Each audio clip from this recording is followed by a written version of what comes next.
다 같이 조학에 맞춰 묵도하심으로 주일 예배를 시작하겠습니다.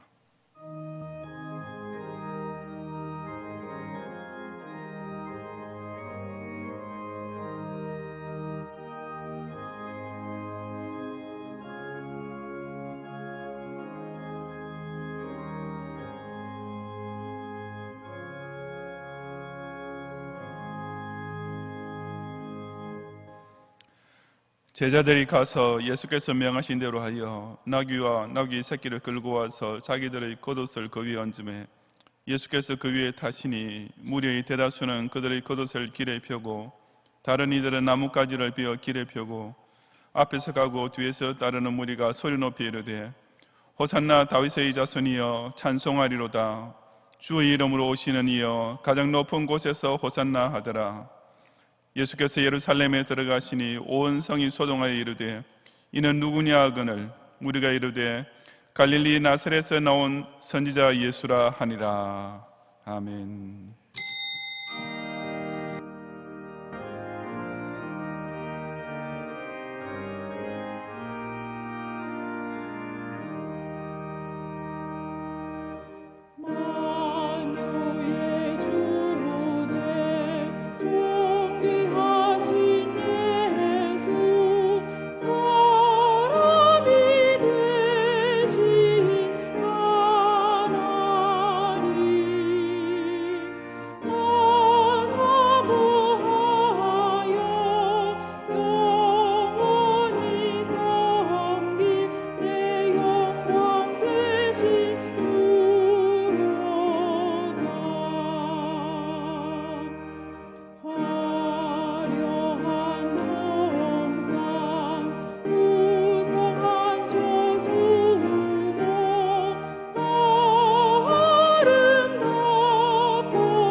만유의 주제로서 모든 역사와 사건의 원인자가 되신 가운데 특별히 구속사 완성을 위해 뱀의 머리를 밟을 여자의 아들을 약속하시고 그 언약을 이루신 성부 하느님께 큰 영광을 돌려옵니다. 사망의 저주 아래 있던 죄인을 불쌍히 계시어 성자의 영광을 버리고 사람이 되셨을 뿐 아니라 지옥 영벌을 피할 수 없던 우리를 대신하여 그 순전한 몸을 십자가의 희생 제물로 대신 바쳐주신 어린 양 예수님께 진심으로 감사를 드립니다.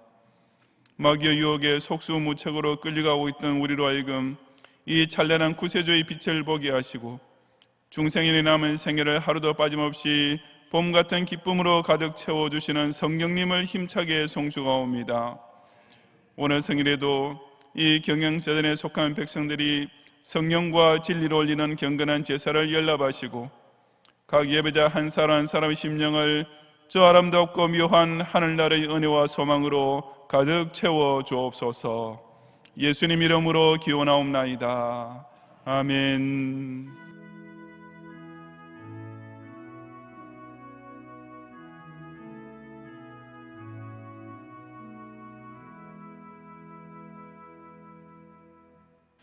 사도신경으로 신앙 고백하겠습니다.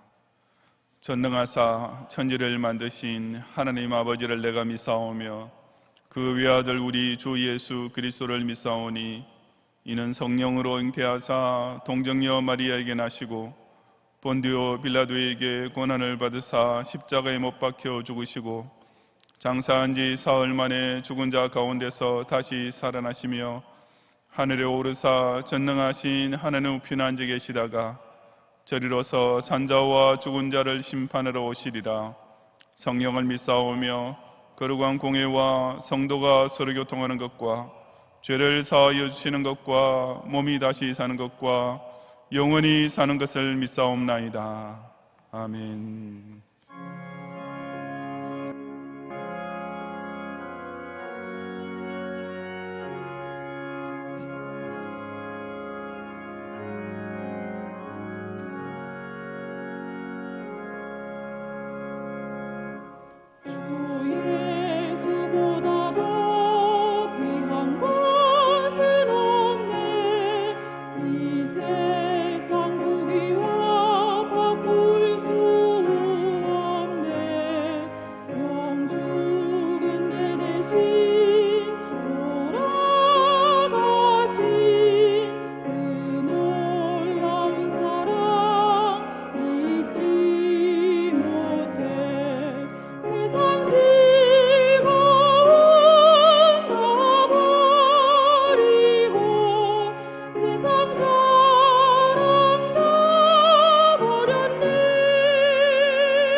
스스로 살아계신 까닭에 영원토록 불변하시는 알파와 오메가가 되시며 완전 무결하신 까닭에 그 선포하시는 자기 계시 역시 지극히 거룩하신 하느님, 그 한없는 인자로서 죄인을 불러 당신의 자녀로 삼으시기 위해 예적부터 선지자들을 통해 여러 부분과 여러 모양으로 우리 신앙의 선조들에게 말씀해 주셨을 뿐 아니라 이 모든 날 마지막에 와서는 독생 성자를 통해 친히 우리에게 찾아오시고 이 구주를 믿고 순종하는 자에게 영원한 생명을 약속해 주시는 참으로 놀라운 은혜에 실로 모든 영광과 찬송을 바치옵니다.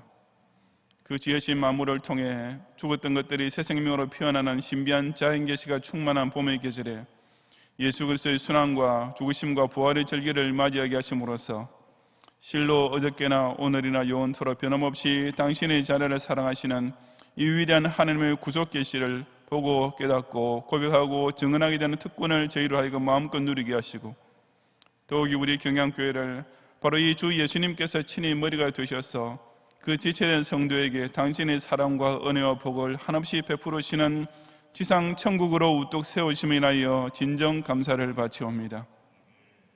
지금 이 순간에도 세상에 속한 자들은 자신의 부와 명예를 자랑하며 육체의 행복만 추구하는 가운데 실로 멸망하는 짐승의 꼴로 살아가고 있지만, 이제 오늘 종료주일을 맞이하게 된 경양의 성도들 하여금은 왕중의 왕으로 예루살렘에 입성하신 예수님이야말로 이 세상 그 무엇과 비교하거나 바꿀 수 없는 인생 최고의 보배임을 깨닫고 호산나 찬송으로서 환영하게 하시고, 계속되는 고난 주간의 하루하루를 통해 우리의 죄짐을 대신 지신 아세셀 어린 양의 길을 따라가게 하시며, 특히 비록 인터넷 중계 예배로 드리지만 금요 정사 기념 예배에 모든 자녀들과 함께 꼭 참석하여 공로 없는 죄인도 그저 빈손 들고 나아가 이 신비한 구세주의 십자가를 붙들므로써 구원의 확신을 얻는 놀라운 은혜를 빠짐없이 나누게 해 주옵소서.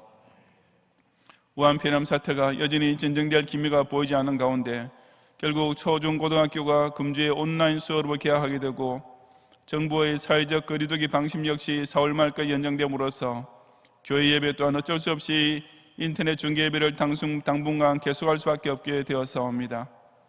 하지만 이 와중에도 경양의 성도들 하여금 아직까지 우리 가족의 건강을 지키시고 생필품이 조달되게 하시며, 무엇보다 이 큰 환난을 교회를 중심으로 하나님 말씀 가운데 위로와 인도를 받으며 지금까지 통과할 수 있게 된 것을 진심으로 감사드리게 하시고, 오직 끝까지 인내하는 자에게 약속된 소망의 날을 바라보면서 조금 더 시험에 들지 않고 더욱 기도에 깨어서 힘을 모으게 해 주옵소서.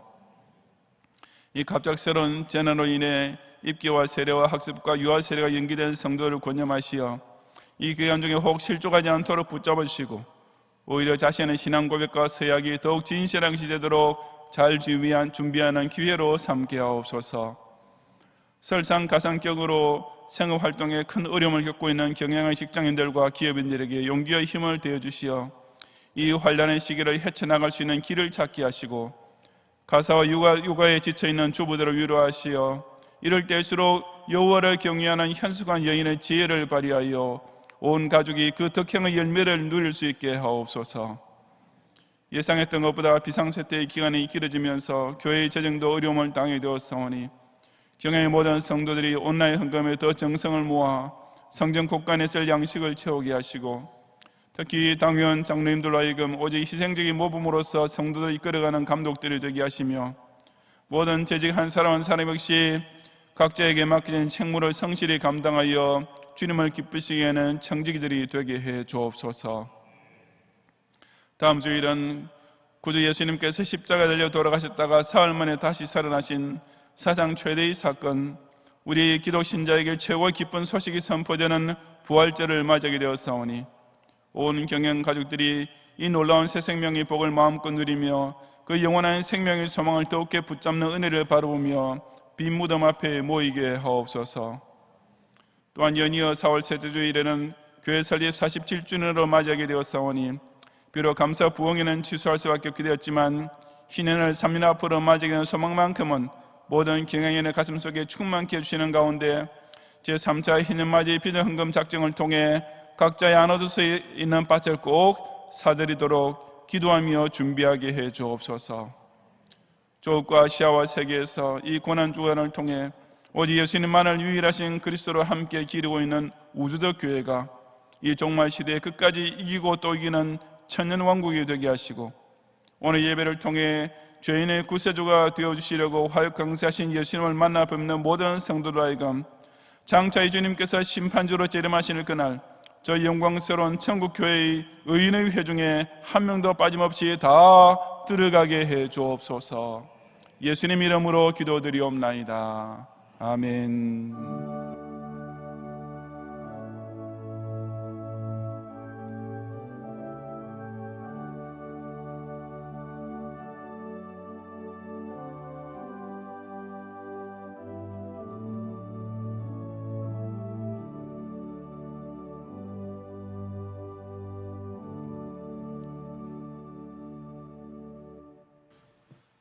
성경 말씀 누가복음 15장 1절부터 32절의 본문 중에 이 시간 1절과 2절을 제가 봉독하겠습니다. 모든 세리와 주인들이 말씀을 들으러 가까이 나오니 바리새인과 서기관들이 수군거려 이르되 이 사람이 죄인을 영접하고 음식을 같이 먹는다 하더라. 아멘.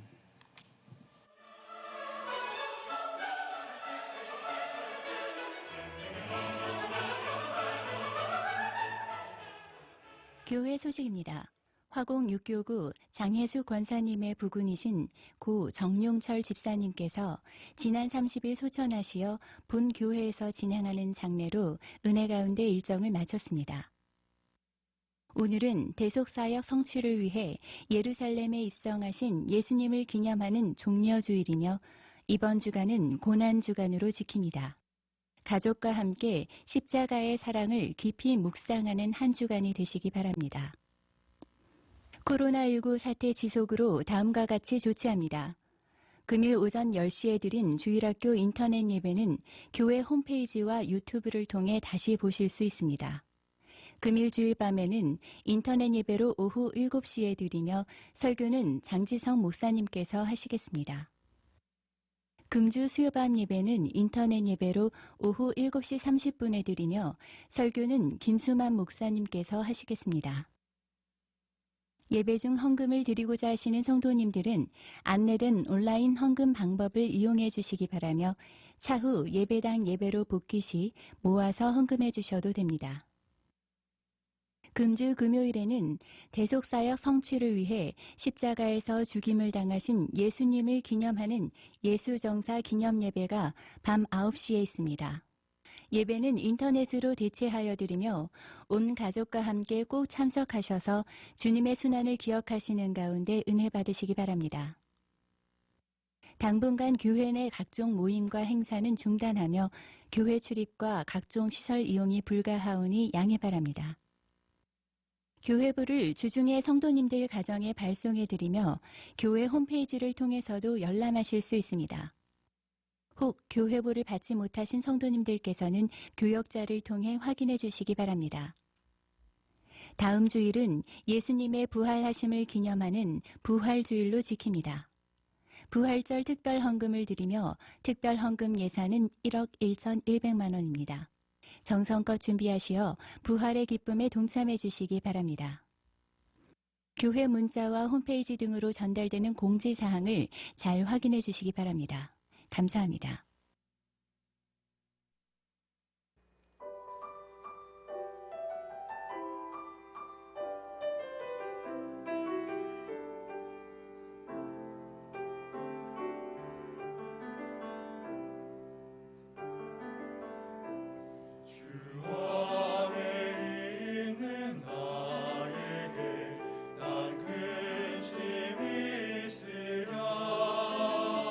십자가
김상경 씨의 나무로 창을 내겠소라는 시에 보면 제일 마지막에 왜 사녁은 웃지요? 라는 구절이 나옵니다. 누군가가 자기한테 왜 살고 있느냐라고 물어보면 나는 지금 나의 소박한 인생에 만족하고 있으니 그런 질문은 아무 의미가 없다라는 뜻으로 그냥 웃음으로만 대답하겠다는 것입니다. 하지만 자기 인생에 만족하든지 불만족하든지 간에 대부분의 사람은 다들 자기가 왜 살고 있는지에 대해서는 그리 깊이 생각해 보지 않는 가운데 평생을 보내고 있을 것입니다. 더욱 이 세상에 태어날 때부터 자기 인생의 목적이 무엇인지를 스스로 자각하고 있는 사람은 단 한 명도 없습니다. 인류 역사상 오직 예수님 한 분만 이 점에 있어서 유일한 예외였습니다. 왜냐하면 예수님은 내가 죄인을 불러 회개시키러 왔노라 하고 성자 하나님이신 당신께서 왜 화육 강세하셨는지 그 목적을 명백히 선포하셨기 때문입니다. 본문 1절과 2절에 모든 세리와 죄인들이 말씀을 들으러 가까이 나오니 바리새인과 서기관들이 수군거려 이르되 이 사람이 죄인을 영접하고 음식을 같이 먹는다 하더라 하고 기록된 사실이 바로 예수님께서 그렇게 말씀하신 것이 아니라 실제로 그 한 가지 목적을 위해 사셨음을 잘 보여줍니다. 예수님은 스스로 경건한 종교인인 동시에 세련된 문화인이라고 자찬 바리새인과 서기관들이 멸시하고 있던 세리와 죄인들을 기꺼이 영접하시고 그들과 한 식탁에서 음식을 같이 나누어 주기까지 해주신 분이셨습니다.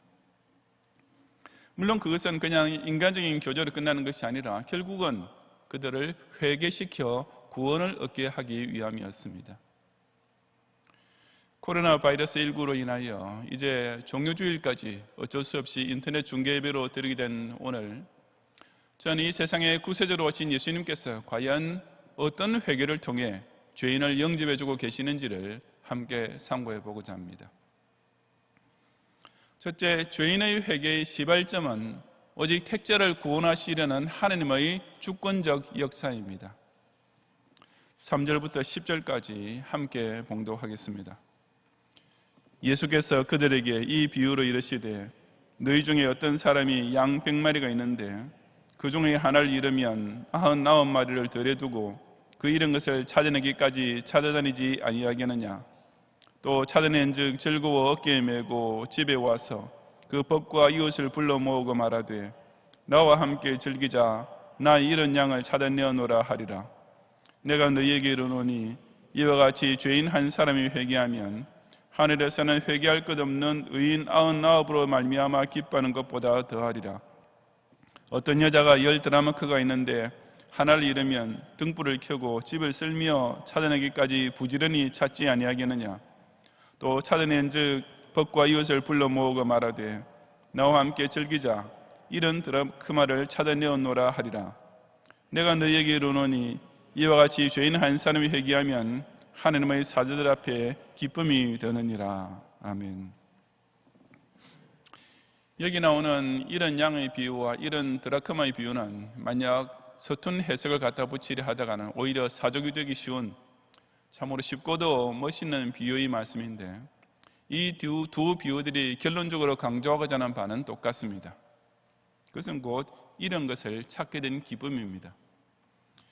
하나님 앞에서 잃어버린 바 되었던 죄인을 도로 찾게 되는 기쁨이란 사람이 자신의 중요한 소유물을 잃어버렸다가 다시 찾게 되는 기쁨과 조금도 다를 것이 없다는 비유인 것입니다. 이것은 이어지는 탕자의 비유의 결론에 해당되는 32절에 이 내 동생은 죽었다가 살아났으며 내가 잃었다가 얻었기로 우리가 즐거워하고 기뻐하는 것이 마땅하다 하니라는 말씀에서도 똑같이 나타납니다. 하지만 이 첫 번째와 두 번째 비유는 세 번째 탕자의 비유와 비교해 볼 때 조금 다른 점을 하나 강조하고 있습니다. 탕자의 비유에서 주된 내용은 탕자 자신의 언행으로서 그야말로 죄인 한 사람이 회개하는 과정을 잘 묘사해주는 너무나 감동 깊은 스토리입니다. 하지만 그렇다고 해서 회개라는 것이 사람 편의 체험과 고백과 행동만으로 이루어지는 것은 결코 아닙니다.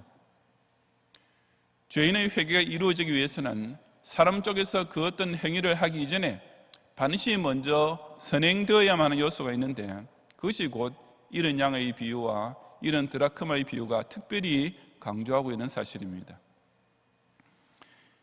이 두 비유에서 보면 잃어버려진 쪽, 즉 길 잃은 양과 잃어버려진 드라크마는 완전히 수동적인 상태에 놓여 있습니다. 양은 제 힘으로 목자를 찾아올 수 없고 동전 역시 스스로 굴러서 주부의 발밑으로 찾아올 수는 없는 것입니다. 그러므로 이들을 찾게 되는 과정이란 전적으로 목자와 여인의 정성과 노력에 달려 있습니다. 목자 쪽에서 99마리를 덜에 두고 오직 그 잃은 양 한 마리를 찾아내기까지 찾으려 하며, 여인 쪽에서 등불을 켜고 집을 쓸며 찾아내기까지 부지런히 찾는 것입니다. 그럼에도 불구하고 결론에 가면 두 비유에서 모두 다 이와 같이 죄인 한 사람이 회개하면이라고 했습니다. 잃었던 것을 찾게 되는 것은 전적으로 목자와 여인의 노력에 의한 것이었고, 양과 드라크마 쪽은 순전히 피동적으로 발견되었음에도 불구하고 그런 과정이 곧 죄인이 회개하는 것이라고 한 것입니다. 이것은 무엇을 뜻합니까? 바로 죄인이 회개하게 되는 과정의 시발점은 전적으로 하나님 편의 주권적인 역사에 달려있다는 사실입니다. 사람이 자기 죄를 회개하게 되는 것은 그 사람 자신 속에서 절로 일어나는 무슨 심리 현상 때문이 아니라는 말입니다. 죄인의 회개는 오직 하나님께서 먼저 죄인을 찾아주셨기 때문에 따라오게 되는 일입니다. 목자가 길 잃은 양을 찾고 여인이 잃어버린 드라크마를 찾듯이 하나님 편에서 이 땅의 죄인들을 찾아 구원해 주시려고 먼저 주도권을 행사해 주셨습니다. 그런 하나님의 주권적 역사로 말미암아 택자의 심령 속에서는 비로소 회개라는 영적 반응이 일어나게 되는 것입니다. 우리가 만일 이 사실을 깨닫고 시인하지 않으면 그 회개란 것까지도 결국은 자기의 의를 드러내며 자신을 높이는 일이 되고 맙니다. 회개란 것이 하나님께서 주도하는 과정이 아니라면 그것은 순전히 사람의 양심 작용의 결과가 되는 셈이기 때문입니다. 그것은 곧 사람이 하나님 없이 스스로 양심만 가지고도 선한 것, 옳은 것, 의로운 것을 찾을 수 있다는 말이 되는 것입니다. 언뜻 듣기에는 아주 당연한 말 같고 아주 옳은 논리 같지만 사실상 이것이야말로 바로 사탄이 하와를 유혹할 때 했던 말, 너희 눈이 밝아 하나님과 같이 되어 스스로 선악을 알게 될 것이다 라는 거짓말과 똑같은 소리가 아니고 무엇이겠습니까? 그것은 사람 자신의 도덕적 판단과 행위가 곧 종교의 본질인 양 착각하는 것이며, 사람의 참여하는 양심을 하나님의 무조건적인 선택보다 더 높이 올리는 인본주의 우상 종교가 되고 마는 것을 깨달아야 하는 것입니다. 사람이 자기 죄를 회개할 때 분명히 그 본인의 양심이 작용되는 것은 사실이지만 그 양심을 움직이고 감동시키는 것은 사람 자신이 아니라 어디까지나 하나님의 주권적인 역사에 있다는 사실을 분명히 깨닫고 인정함으로써 자신에게 그런 회개의 양심이 일어나게 하시는 하나님께 모든 영광을 돌리는 성도들이 되시기를 바랍니다. 둘째, 죄인의 회개의 본질은 하나님을 떠났던 비참한 상태를 벗어나 다시 하나님께로 돌아가는 것입니다. 11절부터 24절까지의 말씀을 함께 봉독하겠습니다. 또 이르시되 어떤 사람에게 두 아들이 있는데 그 둘째가 아버지에게 말하되 아버지여 재산 중에서 내게 돌아올 분깃을 내게 주소서 하는지라. 아버지가 그 살림을 각각 나누어 주었더니 그 후 며칠이 안 되어 둘째 아들이 재물을 다 모아가지고 먼 나라에 가 거기서 허랑방탕하여 그 재산을 낭비하더니 다 없앤 후 그 나라에 크게 흉년이 들어 그가 비로소 궁핍한지라. 가서 그 나라의 백성 중 한 사람에게 붙여 사니 그가 그를 들러 보내어 돼지를 치게 하였는데 그가 돼지 먹는 쥐염 열매로 배를 채우고자 하되 주는 자가 없는지라. 이에 스스로 돌이켜 이르되 내 아버지에게는 양식이 풍족한 품꾼이 얼마나 많은가.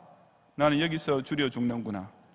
내가 일어나 아버지께 가서 이르기를 아버지, 내가 하늘과 아버지께 죄를 지었사오니 지금부터는 아버지의 아들이라 일컬음을 감당하지 못하겠나이다. 나를 품꾼의 하늘로 보소서 하리라 하고 이에 일어나서 아버지께로 돌아가니라. 아직도 거리가 먼데 아버지가 그를 보고 측은히 여겨 달려가 목을 안고 입을 맞추니 아들이 이르되 아버지, 내가 하늘과 아버지께 죄를 지었사오니 지금부터는 아버지의 아들이라 일컬음을 감당하지 못하겠나이다 하나 아버지는 종들에게 이르되 제일 좋은 옷을 내어다가 입히고 손에 가락지를 끼우고 발에 신을 신기라. 그리고 살진 송아지를 끌어다가 잡으라. 우리가 먹고 즐기자. 이 내 아들은 죽었다가 다시 살아나시며 내가 잃었다가 다시 얻었노라 하니 그들이 즐거워하더라. 아멘. 이 비유에서 요점은 둘째 아들, 즉 탕자의 생각과 경험과 행위를 통해 반영되는 사실, 곧 죄인이 회개에 이르게 되는 과정입니다. 이 둘째 아들에게 어떻게 회개할 마음이 일어나게 되었습니까? 17절을 다시 보시면 이에 스스로 돌이켜 이르되 내 아버지에게는 양식이 풍족한 품꾼이 얼마나 많은가, 나는 여기서 줄여 죽는구나 라고 기록했습니다. 여기 스스로 돌이켜라는 말은 정신이 들어서 생각이를 이란 뜻입니다. 이 둘째 아들은 자기가 아버지를 떠났을 때와 아버지 곁에 있을 때의 차이가 얼마나 큰 것인지를 이제 와서야 깨닫고 자기 머리를 스스로 때리면서 뉘우치게 된 것입니다. 그는 아버지 곁을 떠나도 돈만 있으면 아무 문제 없을 것으로 생각했었습니다. 그래서 자기 몫으로 돌아올 유산, 즉 분깃을 미리 받아서 다 현금으로 바꾸어 가방에 넣고 어디 살기 좋다는 먼 나라로 갔던 것입니다. 하지만 그 결과 그 인생은 허랑방탕에 빠졌고 그 믿었던 재물은 온갖 유흥으로 낭비되고 다 탕진되어 버렸습니다. 엎친 데 덮친 격으로 그날에 크게 흉년이 드는 바람에 그는 비로소 즉 난생 처음으로 궁핍에 처하게 되었습니다. 그리고 겨우 얻은 일자리라는 것이 나무의 돼지를 키우는 것이었는데 그 일마저 돼지 사료인 쥐염 열매조차 제대로 얻어먹지 못하는 것이었습니다. 힐로 비참하기 이를 데 없는 인생으로 전락하고 만 것입니다. 그제야 그 둘째 아들은 정신이 번쩍 들었습니다. 그는 자기의 그 굶어 죽게 된 비참한 현실이 바로 아버지 곁을 떠난 이 한 가지 때문임을 깨달았습니다. 지금 자기 아버지 곁에 있는 사람들은 자기 형은 말할 것도 없고 그 품꾼들까지 양식이 풍족한 것을 생각해내었습니다. 바로 그 차이, 지금이라도 아버지 곁으로 돌아가면 살아남을 수 있고 만약 끝까지 아버지를 떠나 살면 굶어 죽을 수밖에 없다는 그 결정적인 차이를 이 둘째 아들은 스스로 돌이켜 깨닫게 된 것입니다. 그래서 그는 아버지께로 돌아갈 작정을 했습니다.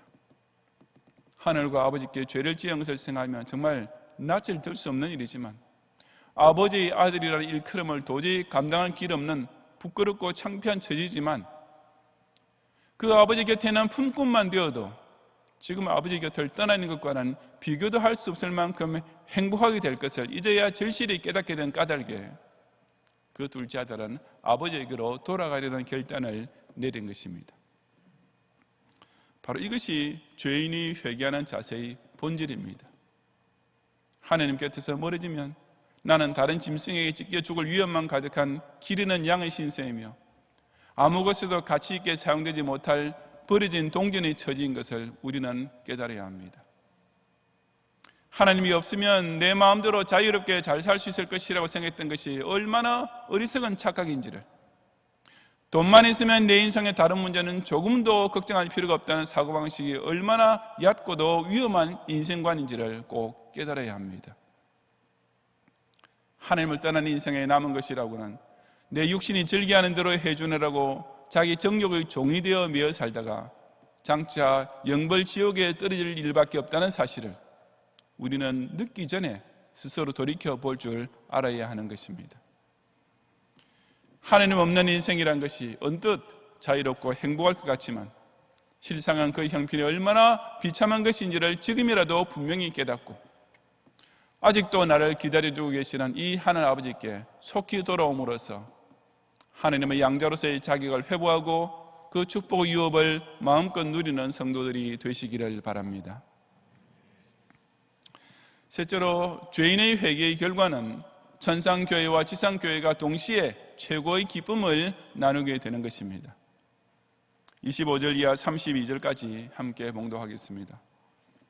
마다들은 밭에 있다가 돌아와 집에 가까이 왔을 때 풍악과 춤추는 소리를 듣고 한 종을 불러 이 무슨 일인가 물은데 대답하되 당신의 동생이 돌아왔으며 당신의 아버지가 건강한 그를 다시 맞아들이게 됨으로 인하여 살찐 송아지를 잡았나이다 하니 그가 노하여 들어가고자 하지 아니하거늘 아버지가 나와서 권한대 아버지께 대답하여 이르되 내가 여러 해 아버지를 섬겨 명을 어김이 없거늘 내게는 염소 새끼라도 주어 나와 내 벗으로 즐기게 하신 일이 없더니 아버지의 살림을 창녀들과 함께 삼켜버린 이 아들이 돌아오며 이를 위하여 살찐 송아지를 잡으셨나이다.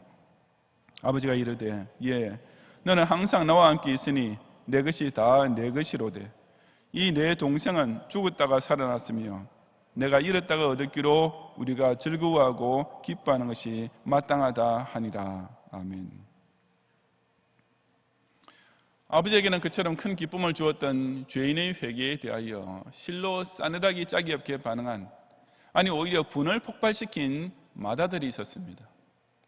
이 마다들은 그날도 밭에 있다가 돌아오고 있었다고 했으니 두말할 것 없이 아버지를 성실히 돕고 있던 아들이었습니다. 본인 말 맞다나 여러 해 아버지를 섬겨 명을 어김이 없는 그야말로 부모를 공경하고 순종할 줄 아는 아들이었으며 아버지의 살림을 창녀들과 함께 삼켜버린 그의 동생과는 정말 비교조차 할 수 없을 만큼 모범적인 효자였던 것입니다. 하지만 이 비유의 둘째 아들이 앞에 나왔던 세리와 죄인을 가리키는 것이 분명하다면 이 마다들은 그들을 멸시하고 예수님을 비방하던 바리새인과 서기관들을 가리키고 있음이 틀림없습니다. 바리새인과 서기관들도 일반 사람의 눈에는 정말 모범적인 종교인이었습니다. 율법률 구절 하나하나까지 철저히 지키려고 온갖 노력을 다하고 구약 성경책을 필사하고 또 연구도 하는 그야말로 나무랄 데 없는 마다들이었던 것입니다. 하지만 그들에게 결정적으로 결핍된 것이 곧 잃은 아들을 찾아 즐거워하는 아버지의 기쁨을 전혀 함께 나눌 줄 몰랐던 사실이었습니다. 그 마다들은 죽었다가 살았고 잃었다가 얻은 둘째 아들로 인하여 기뻐하는 아버지를 전혀 이해하지 못하고 오직 자기처럼 훨씬 모범적인 아들에게 염소 새끼로라도 대접해주지 않은 것에 대하여 분통을 터뜨렸습니다. 그는 또한 자기 동생을 두고서도 아버지의 살림을 창녀들과 함께 삼켜버린 이 아들이라고, 즉 내 동생이라고 부르지 않고 아버지 당신의 아들이라고 불렀습니다. 바리새인과 서기관들도 바로 그 마다들처럼 자기 행위를 근거로 하여 자기 나름대로 다른 사람을 판단하는 기준을 세웠고, 그런 자기네 기준에 미치지 못하는 세리와 죄인들은 아예 사람으로 칠 가치조차 없는 존재라고 낙인을 찍어버렸던 것입니다.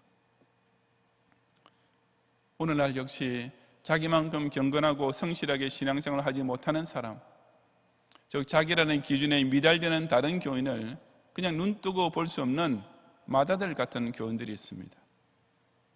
성경 말씀을 잘 순종하고 항상 교회 봉사에 충성을 다하는 자신과는 전혀 비교도 안 되는 수준 낮은 교인이 한 교회, 한 전도회, 같은 구역에 있다는 사실을 도저히 못 견뎌야 하는 것입니다.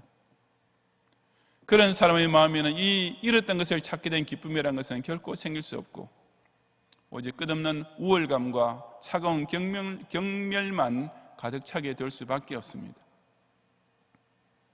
하지만 교회는 어떤 한 모범 신자, 한 모범 장로 혹은 담임 목사의 신앙 수준이 기준이 되어 거기에 부합되는 사람만 모이게 되는 것이 결코 아닙니다.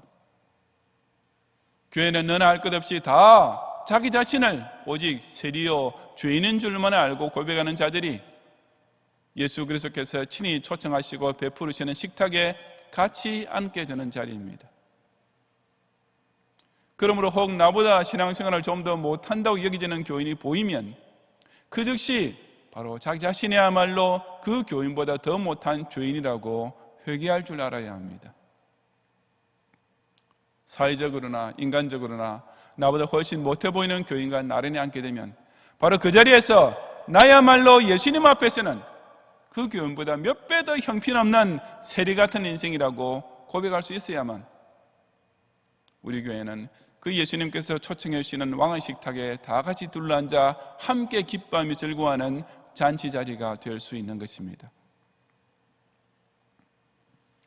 이처럼 지상교회에서 세리와 죄인들이 예수 그리스도 앞에서 회개하는 것은 천상교회에 계신 우리 주님과 하나님의 사자들에게도 최고의 기쁨이 됩니다.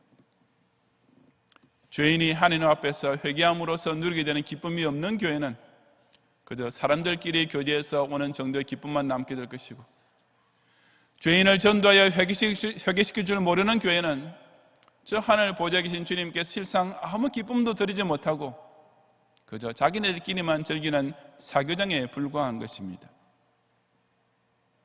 먼저 자신의 죄를 진심으로 회개하고 사죄의 확신을 얻음으로써 불신자들로 하여금 저 교회 사람들은 도대체 뭐가 좋아서 저렇게 항상 기뻐하고 즐거워할까 하는 궁금증이 절로 생기게 만들고, 또한 친구와 이웃들을 전도하여 같이 구원받게 함으로써 오늘도 저 천상교회에서도 기쁨의 환호성이 터지게 만드는 성도들이 되시기를 바랍니다.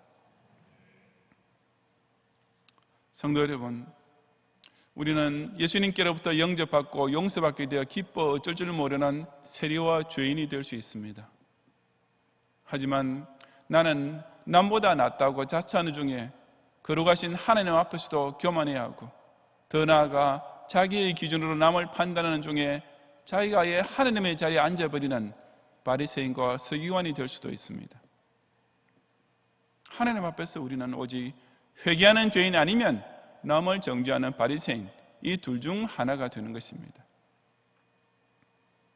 그래서 우리가 세례를 받을 때 네 가지 서약들 중에서 제일 먼저 나는 하나님 앞에서 죄인인 줄 알며 마땅히 그 진노를 받을 만한 자인 줄을 압니다 라고 고백하는 것이 아주 의미심장하고도 중요합니다. 그런 회개가 선행되지 않으면 두 번째 서약, 곧 예수님을 구세주로 믿고 구원받는 과정으로 넘어갈 길이 없으며, 세 번째 서약인 경건한 생활로 이어질 수가 없고, 네 번째 서약대로 교회의 정결함과 화평함을 이루는 교회의 정회원이 되는 것 역시 전혀 불가능하기 때문입니다.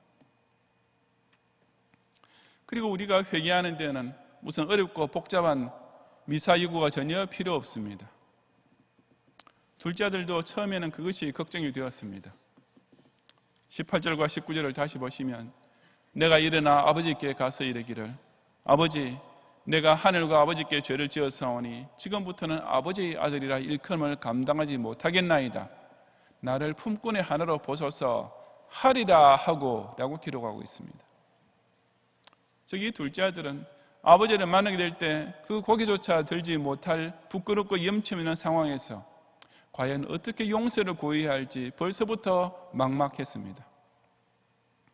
그래서 그는 아버지에게 사죄를 비는 자신의 진심이 담긴 말을 최대한 간략하게 두 문장으로 만들어서 리허설을 열심히 했던 것입니다. 아마도 그는 집으로 돌아오던 길에서 내내 그 두 문장을 외우고 또 외웠을 것입니다. 그리고 21절에 보면 그가 드디어 아버지를 만나게 되었을 때 그는 그 준비해뒀던 말 그대로 회개를 시작했습니다. 아버지, 내가 하늘과 아버지께 죄를 지었사오니 지금부터는 아버지의 아들이라 일컬음을 감당하지 못하겠나이다. 그 첫 번째 문장까지는 연습했던 그대로 잘 나왔습니다.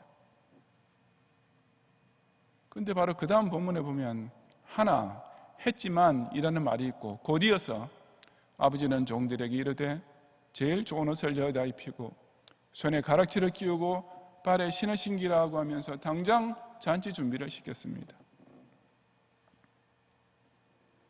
원래는 여기서 지금부터는 아버지의 아들이라 일컬음을 감당하지 못하겠나이다 라는 말과 그 다음의 하나라는 말 사이에 더 들어가야 할 문장이 하나 남아 있습니다.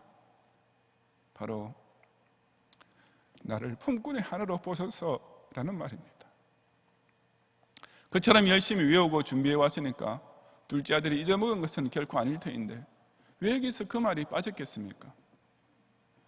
아니, 예수님께서 이 비유를 말씀하시면서 왜 일부러 그 말을 빼셨겠습니까?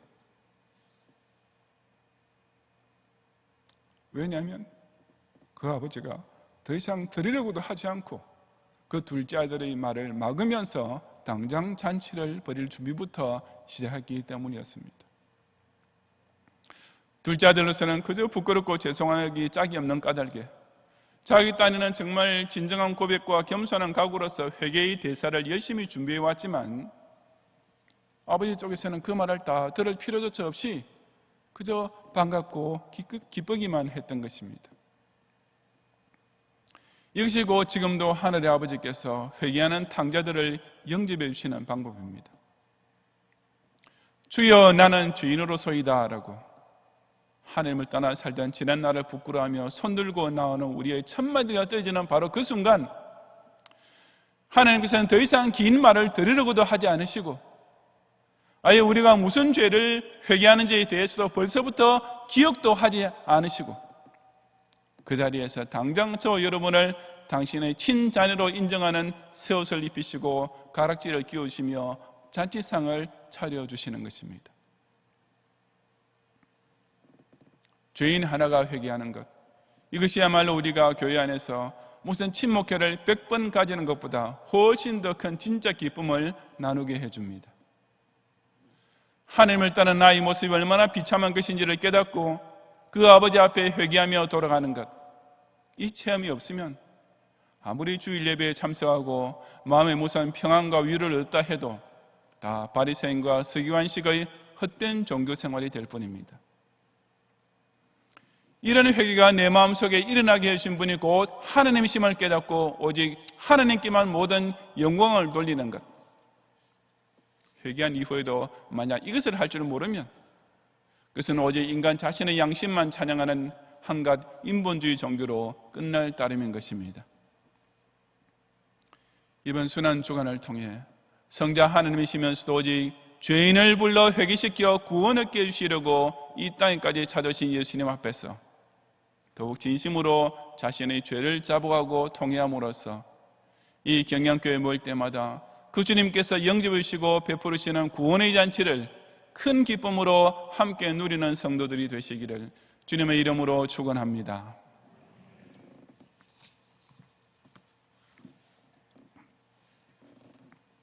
기도하겠습니다.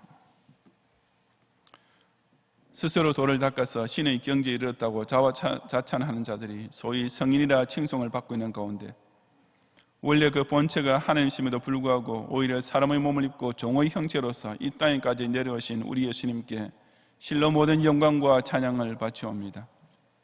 오늘 종류주의 이르신 말씀을 통해 이처럼 친히 화육 강사하셔서 임마누엘이 되신 성자 예수님께 한 걸음 더 가까이 다가가게 하시어 우리 예수님은 멀리 2000년 전 역사의 경점에 잠시 지나갔던 한 평범한 인간이 아니라 바로 하나님의 구속사를 완성하시기 위하여 세리와 죄인의 친구로 찾아오셨음을 각자의 심령을 통해 더욱 깊이 생각해보는 이번 고난주간이 되게 하옵소서.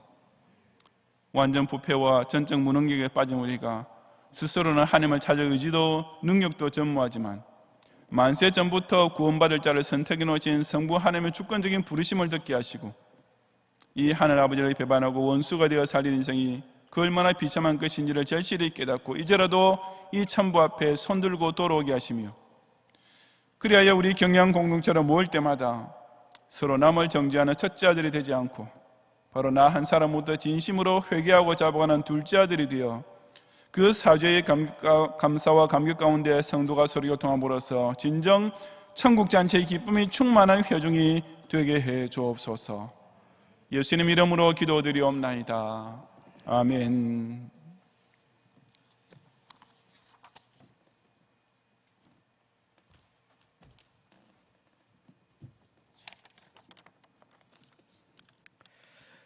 사랑과 은혜가 충만하신 하나님, 감사와 영광을 올려드립니다.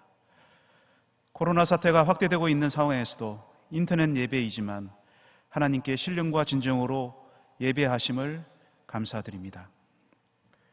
저희들에게 이러한 시련과 어려움을 주신 것도 하나님의 계획임을 알고 이 또한 지나가리라 라는 믿음을 가지고 기도하며 코로나 사태의 문제보다는 하나님의 은혜가 훨씬 크심을 믿고 하나님의 은혜를 간절히 구하는 경양의 성도들 되게 하옵소서. 오늘 이 시간 하나님께 예물을 드립니다. 경제적으로 이전보다 더 어려워져 하나님께 드릴 것이 부족하여 안타까워하며 기도하는 성도들의 마음을 위로하여 주시옵소서. 주어진 환경에서 하나님의 축복을 통하여 받은 소득의 11조와 감사헌금, 주정헌금, 희년맞이 비전헌금을 드립니다. 이 예물들이 쓰이는 곳에 하나님의 영광이 드러나게 하옵소서. 감사를 드리며 살아계신 예수님의 이름으로 기도합니다. 아멘.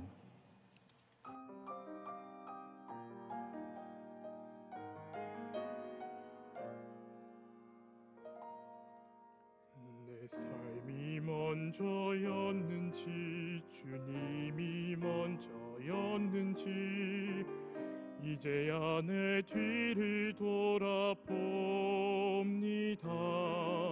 내 욕심만을 채우려 주 십자가의 보혈을 잊고 살았는지 헛되고 헛된 자랑에 주의 영광 가렸는지 이제야 내 뒤를 돌아봅니다. 나의 교만과 욕심이 찬란한 주의 영광을 가리고 살았는지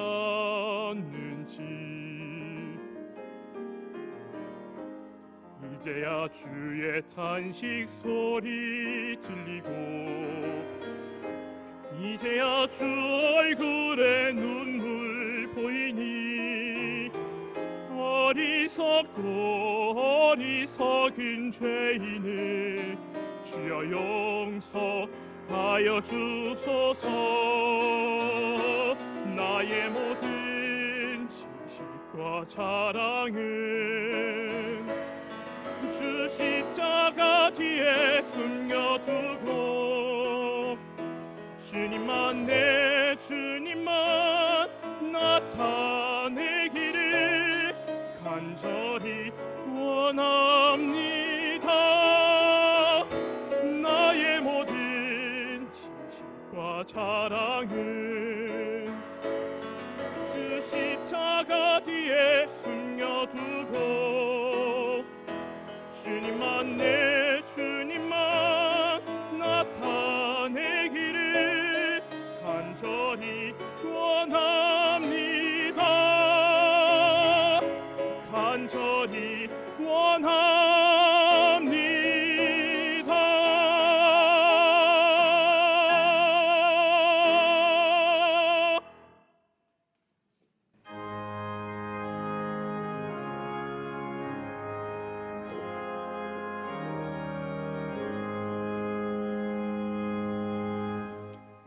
주를 멀리 떠났다 이제 옵니다. 나 죄의 길에 시달려 주여 옵니다. 나 이제 왔으니 내 집을 찾아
집을 찾아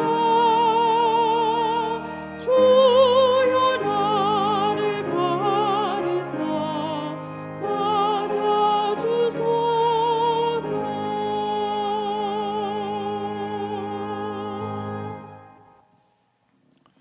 오늘 각종 예물 드린 가운데 화우 육교구의 장혜주 권사님께서 남편의 장례식을 은혜 가운데 잘 맞으심을 감사드렸습니다. 또 양천교구의 최병춘 집사님께서 골절 수술 후에 바로 회복을 허락하심을 감사를 드렸습니다. 지금 우리 우한 피렘 사태가 생각보다 오래 지속됨으로써 우리 계속 경양의 성도들이 대부분 다 온라인 헌금으로 드리는데 제가 감사를 드리고, 온라인 헌금을 드릴 수 없는 성도들 가운데 혹 교역자를 통해서 이렇게 헌금을 미리 좀 전달해 주실 그런 의향이 있으신 분께서는 저희들이 알려주시면 교역자리 주중에 잠시 댁을 방문해서 여러분 헌금을 또 주일 예배 시간에 드릴 수 있도록 그렇게 저희들이 진행하러 갑니다. 여러분 기억하시고 어려운 시간이지만은 우리 하나님의 전을 위해서 정성과 힘을 모아주시기를 부탁을 드립니다. 기도하겠습니다.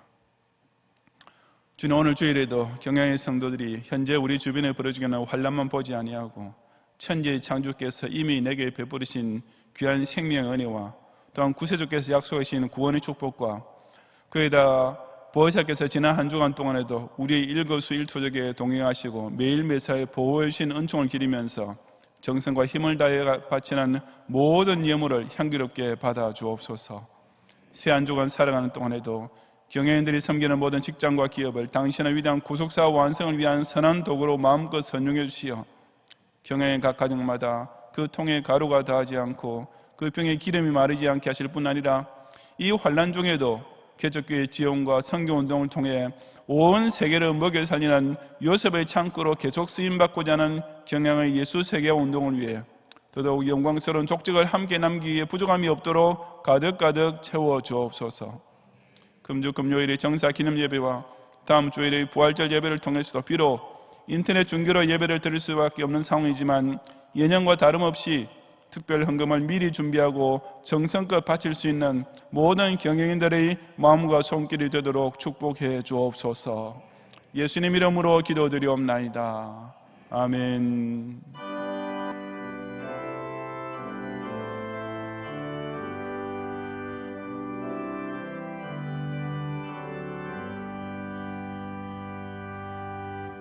구주를 생각만 해도 이렇게 좋거든. 주 얼굴 배울 때야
예수 그리스도의 은혜와 하나님의 사랑과 성령님의 인도와 보호하심이 죄인을 불러 회개시키기 위해 이 땅까지 내려오셔서 나를 찾아오신 구세주 예수님을 통해 죄인 중 죄수와 같은 날 부르시는 하나님 아버지의 초청을 듣고 탕자처럼 살았던 자신의 부끄러운 모습을 자복 회개함으로써 이 경양 공동체를 통해 구원받은 양자만을 위해 예비된 저 기쁜 천국 잔치 자리에 꼭 함께 참여하기 원하는 모든 성도들 위해 이제부터 영원히 함께 있을지어다. 아멘.